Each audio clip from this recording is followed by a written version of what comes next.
آج دنیا پڑھتی ہے نا، کامیاب بزنس مین کی سٹوری پڑھی جاتی ہے، کوئی کامیاب برانڈ ہے دنیا کے اندر، اس کی سٹوری پڑھی جاتی ہے، یہ برانڈ کامیاب کیسے ہوا، یہ بزنس مین کامیاب کیسے ہوا، یہ ملٹی نیشنل کمپنی کامیاب کیسے ہوئی، اس نے سٹارٹ کہاں سے لیا تھا، پھر کیا کیا، پھر کون سے سٹیپس لیے. ہمارے موٹیویشنل سپیکرز بتاتے ہیں نا ہمیں. تو حضور علیہ الصلوۃ والسلام سے زیادہ کامیاب شخص اس دنیا میں کوئی نہیں گزرا، دنیا کے لحاظ سے بھی اور آخرت کے لحاظ سے بھی. کامیابی کا مطلب پیسہ نہیں ہوتا، کامیابی پیسے کو نہیں کہتے. آج کل ہمارے ہاں یہ کانسیپٹ پیدا ہو گیا ہے. ہمارے موٹیویشنل سپیکرز دنیا کو، نوجوانوں کو اس جو کہتے ہیں نا ٹرک کی بتی کے پیچھے لگا دینا، کسی کو اس بتی کے پیچھے لگا دیا ہے کہ پیسہ کماؤ، پیسہ کماؤ، پیسہ کماؤ، پیسہ کماؤ، بس حلال حرام، جائز ناجائز، صحیح غلط، ہماری بلا سے پیسہ ہونا چاہیے. اور وہ یہ سمجھتے ہیں کہ شاید پیسہ ہوگا، وہ دیکھیں فلاں آدمی نے یہ کیا، اس طریقے سے کیا، اتنا پیسہ حاصل ہو گیا، فلاں نے یہ کیا، اس طریقے سے کیا، اتنا پیسہ حاصل ہو گیا. محض پیسے کا آ جانا کامیابی کی نشانی ہے؟ پریکٹیکل لائف میں پیسہ کمانا کوئی شریعت میں منع نہیں ہے کہ آپ پیسے نہیں کمائیں. اسلام کا یہ مطلب نہیں ہے کہ اسلام آپ کو کہے گا آپ پیسے نہیں کمائیں. صحابہ کرام میں آپ کو ایسے صحابہ بھی ملیں گے، بڑے بڑے تاجر صحابہ آپ کو ملیں گے. انبیاء میں آپ کو حضرت سلیمان علیہ السلام بھی ملیں گے جو بادشاہ بھی ہیں، نبی بھی ہیں. حضرت داؤد علیہ السلام بھی ملیں گے جو بادشاہ بھی ہیں، نبی بھی ہیں. اور آپ کو انبیاء میں ایسے نبی بھی ملیں گے جو بہت غریب تھے، دونوں کامیاب تھے. جو مالدار نبی تھے وہ بھی کامیاب تھے، جو غریب نبی تھے وہ بھی کامیاب تھے. جو مالدار صحابی تھے وہ بھی کامیاب تھے، جو غریب صحابی تھے وہ بھی کامیاب تھے. آپ مجھے بتائیں کیا یہ ممکن ہے، کیا یہ پاسبل ہے کہ دنیا کا ہر آدمی مالدار ہو جائے؟ یہ پاسبل نہیں ہے. دنیا میں ایسا کبھی نہ ہوا ہے، نہ کبھی ہو سکتا ہے. اور وجہ قرآن میں آتا ہے نحن قسمنا بینہم معیشتہم. یہ معیشت اللہ فرماتے ہیں ہم نے تقسیم کی ہے. ورفعنا بعضهم فوق بعض درجات، بعض کو بعض کے اوپر فوقیت دی ہے. لیتخذ بعضهم بعضا سخریا، تاکہ ایک دوسرے کے محتاج رہیں.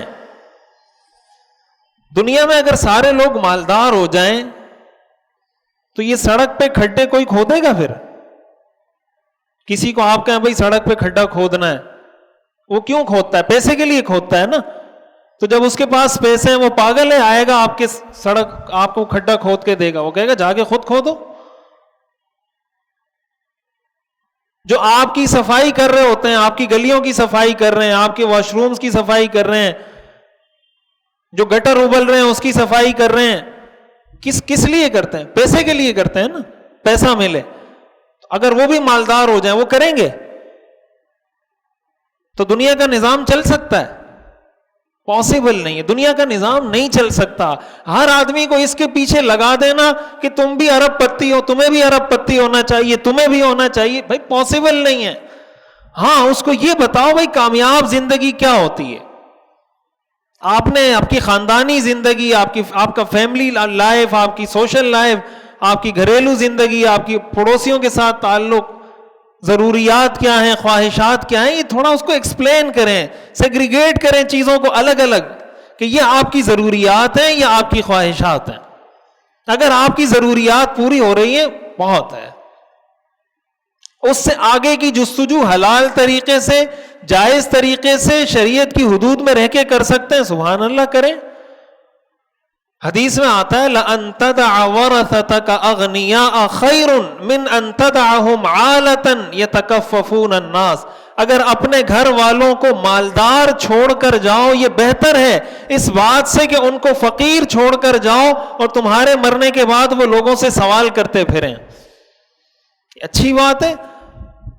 حضرت سعد بن ابی وقاص رضی اللہ تعالیٰ عنہ کے انتقال کا وقت ہوا.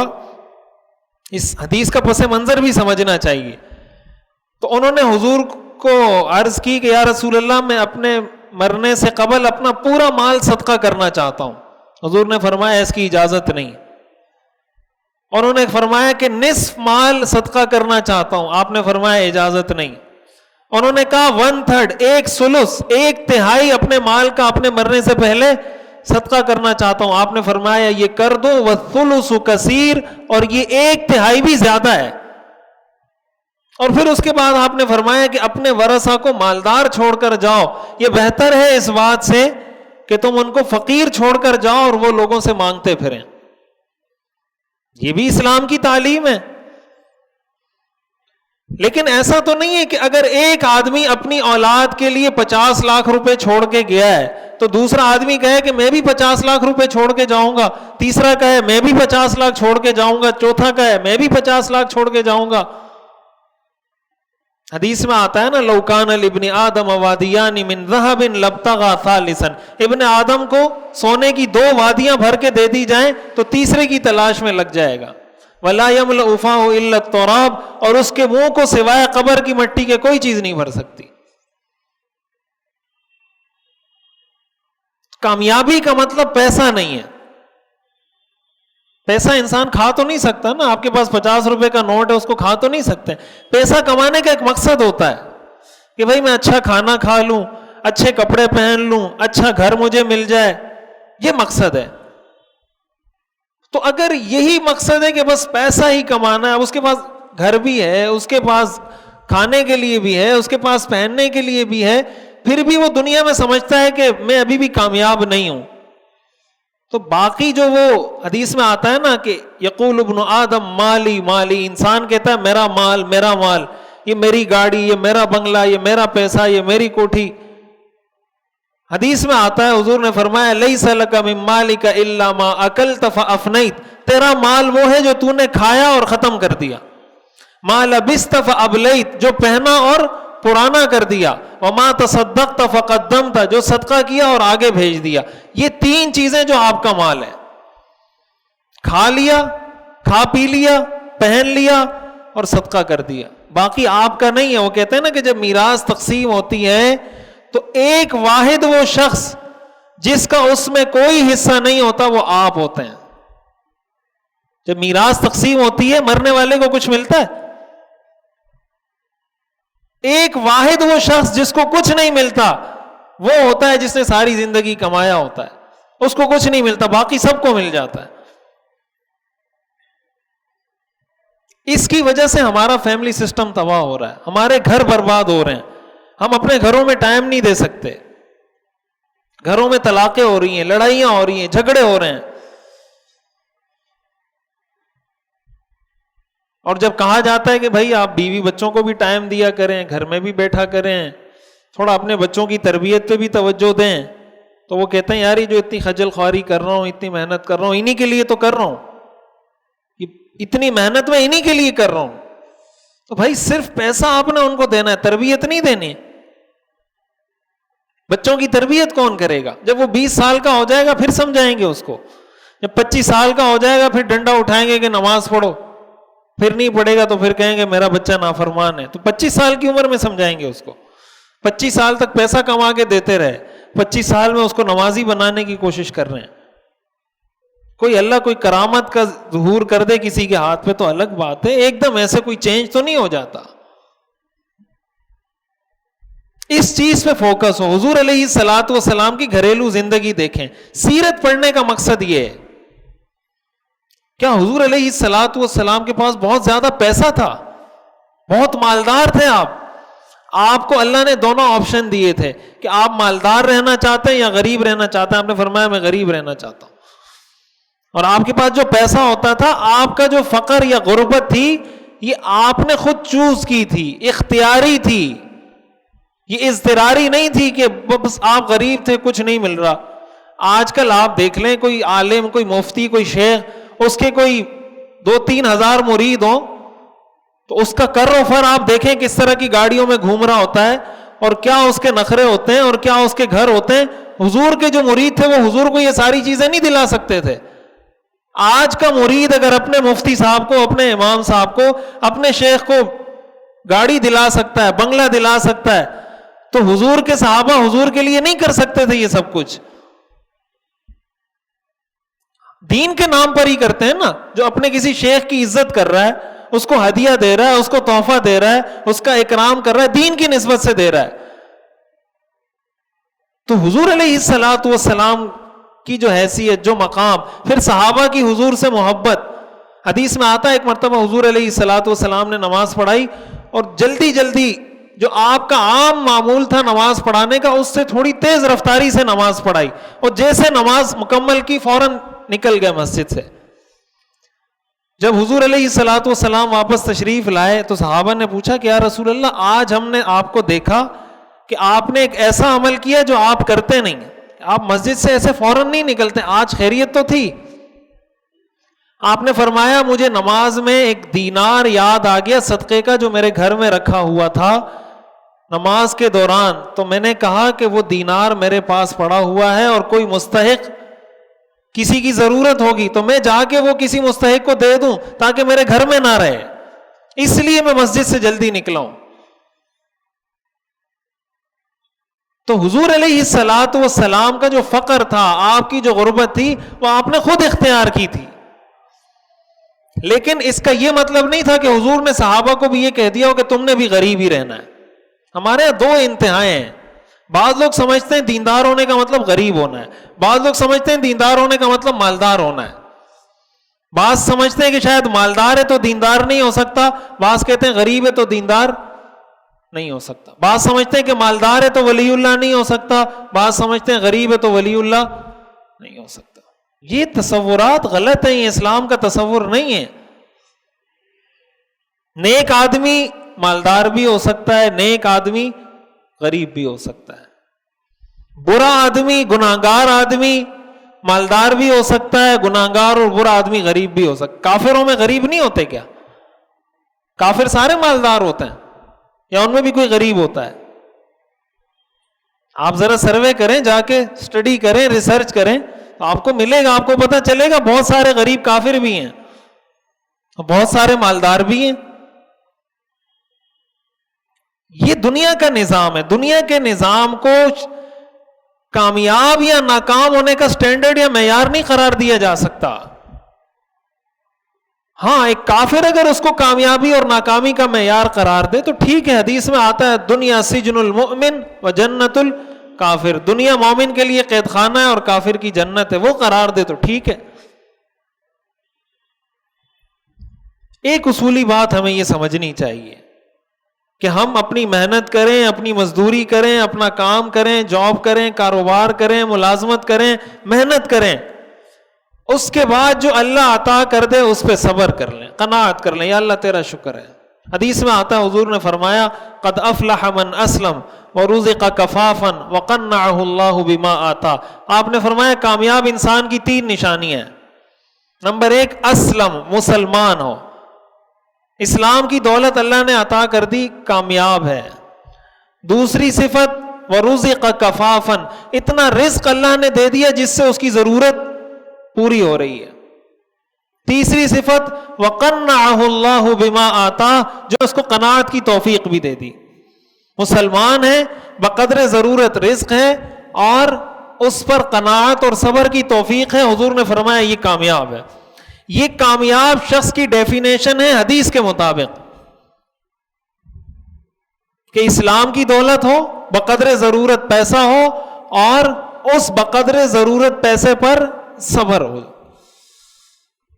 تو اگر آپ اسی چیز پر لوگوں کو موٹیویٹ کریں گے کہ آپ نے پیسہ ہی کمانا ہے تو اس کو قناعت نصیب ہو سکتی ہے.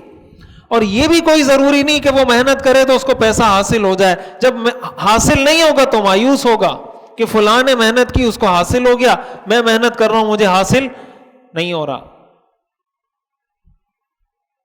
قرآن کریم میں یہ جو آتا ہے نا وَأَن لَّيْسَ لِلْإِنسَانِ إِلَّا مَا سَعَىٰ وَأَنَّ سَعْيَهُ سَوْفَ يُرَىٰ, کہ اللہ کسی کی محنت کو ضائع نہیں کرتا. اس کا یہ مطلب نہیں ہے کہ ہر محنت کرنے والے کو اس کی محنت کا ثمر دنیا میں مل جائے, یہ مطلب نہیں ہے اس کا. کیا ہر وہ شخص جو شادی کرتا ہے اس کی اولاد ہوتی ہے؟ آپ کو بہت سے ایسے جوڑے مل جائیں گے جنہوں نے شادی کی, ان کی کوئی اولاد نہیں ہے. دنیا کی کوئی محنت آپ کر رہے ہیں, آپ کاروبار کر رہے ہیں, ہو سکتا ہے ایک آدمی نے 50,000 سے کاروبار شروع کیا ہو, اس نے 10 لاکھ بنا لیے ہوں 50,000 کے, آپ نے 2 لاکھ سے شروع کیا ہو, آپ 2 لاکھ سے زیرو پر آ جائیں. ایسا ہوتا ہے دنیا میں؟ نہیں ہوتا. دنیا میں کوئی سفید ہے, کوئی کالا ہے, کوئی گورا ہے, کوئی مالدار ہے, کوئی غریب ہے, کوئی بڑے قد کا ہے, کوئی چھوٹے قد کا ہے, کوئی ایک زبان بولتا ہے, کوئی دوسری بولی بولتا ہے, کوئی عربی ہے, کوئی عجمی ہے. اگر یہی ساری چیزیں کامیابی اور ناکامی کا معیار ہوتی, پھر اس کا مطلب یہ کہ جو آدمی جس کا رنگ سفید ہے, جس کا قد اونچا ہے, اور جناب جس کا خاندان اچھا ہے, وہ کامیاب ہے,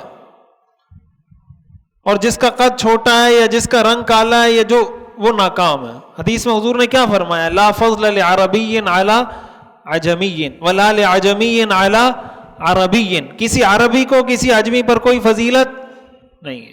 عربی ہونے کا مطلب کامیاب ہونا نہیں ہے, اور عجمی ہونے کا مطلب ناکام ہونا نہیں ہے. سفید رنگت والے ہونے کا مطلب کامیاب ہونا نہیں, اور کالی رنگت والے ہونے کا مطلب ناکام ہونا نہیں. ابو لہب جو حضور کا چچا تھا, ابو لہب, لہب عربی میں شعلے کو کہتے ہیں, آگ کا جو شعلہ ہوتا ہے اس کو عربی میں لہب کہتے ہیں.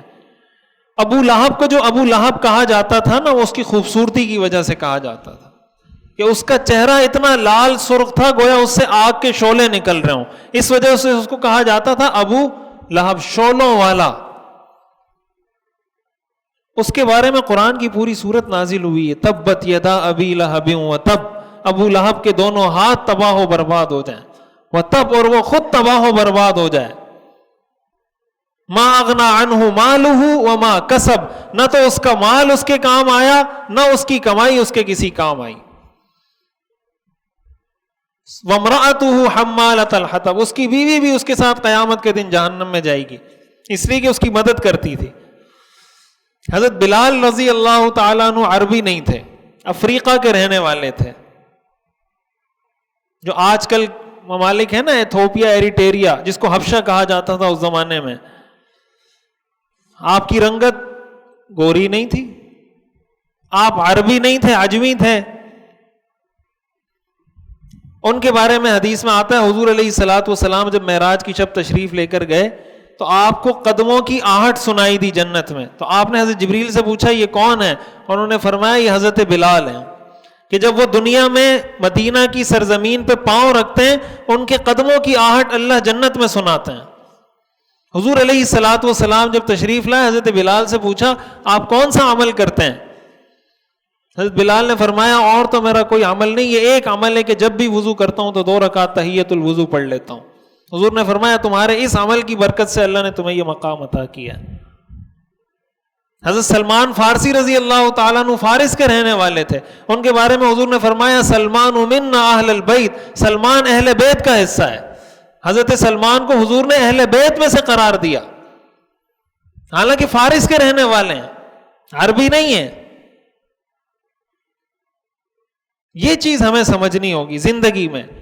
ہماری جو ڈپریشن, ٹینشن, پریشانی, بے چینی ختم ہو جائے گی, ریلیکس ہو جائیں گے. آپ کو لگے گا میں دنیا کا سب سے مالدار آدمی میں ہوں, میرے پاس کھانے کے لیے ہے, پینے کے لیے ہے, گھر کرائے کا ہے یا ذاتی ہے, چھاؤں سایہ مجھے نصیب ہے, چھت نصیب ہے, الحمدللہ. حدیث میں آتا ہے انظروا الی من هو اسفل منکم ولا تنظروا الی من هو فوقکم وذلک اجدر الا تزدروا نعمت اللہ علیکم, کہ اپنے سے نیچے آدمی کو دیکھو دنیا کے معاملے میں, اپنے سے اوپر کو نہیں دیکھو. اس کا فائدہ کیا ہوگا؟ اللہ کی نعمتوں کی قدردانی کی توفیق ہو جائے گی, اللہ کی نعمتوں پر شکر کی توفیق ہو جائے گی. اور لئن شکرتم لازیدنکم, شکر کرو گے تو اللہ بڑھا دے گا. یہ باتیں عموماً انسان کو لگتا ہے کہ شاید یہ کوئی پرانی باتیں, کوئی افسانے ہیں, کوئی, یہ دنیا کا نظام فطرت کا چلتا ہی ایسے ہے. دنیا کا نظام, جو دنیا کا نظام میں فطرت ہے وہ اللہ ایسے ہی چلاتے ہیں.